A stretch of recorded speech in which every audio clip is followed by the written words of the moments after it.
Hi, good morning. It's a wonderful, beautiful day, very sunny, and April is already here.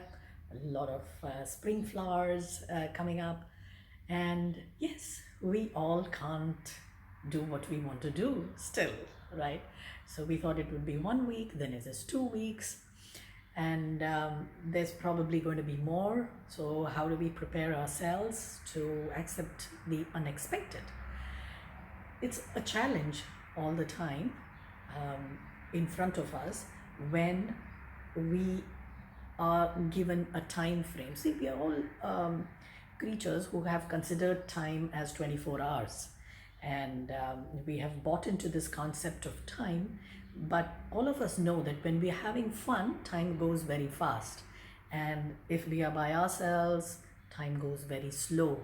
If we are not enjoying what we are doing, we are in sadness, we are in guilt, then time stretches. So, how do you deal with this concept of time in especially these trying times?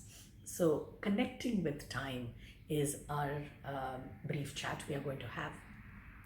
So, when you read scriptures and the ancient texts, time is defined as the distance between two experiences, your first experience and your second experience, right?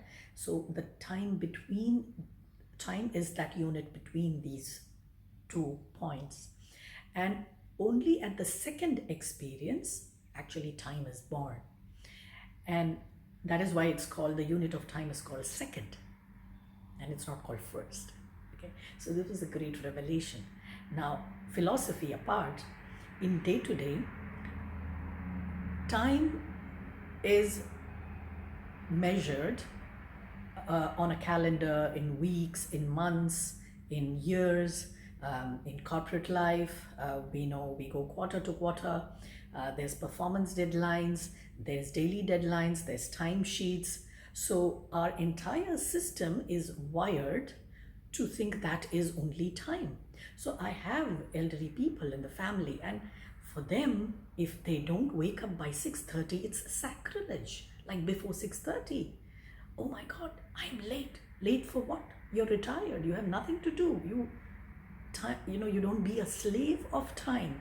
Now, here is what is the most important point I'd like to make. If you think that an alarm clock is ruling your life, time is ruling your life, you are agreeing to give all the power that you have, all the joy that you have, to that extent of time. There are people who think they can only be happy for certain number of time, amount of time during the day. And it's strange because in these particular times when friends call, we talk, and we are all facing all our vulnerabilities, and so many beautiful topics are coming up to the surface for us to deal with. It's just great to see how we can define what time does for us rather than enslave ourselves to time. So this is going to be a slightly longer session. So let me take a practical example, because philosophically there is a certain definition of time. By experience, we stretch and compress time. Having said that, for every person, there is a direct correlation between your attitude and the time available on hand. Everybody says these lovely quotes, right? Oh, this famous person has the same amount of time as you, but he's more successful because he's doing better with his time. There are time management gurus who would write books and teach you. You would have attended many time management classes. It looks great when you go there and you decide you want to use time the best possible way. But on a day-to-day basis, the body is not tuned to be doing something the same way for every human being. We are all different. So we need to understand our connect to time.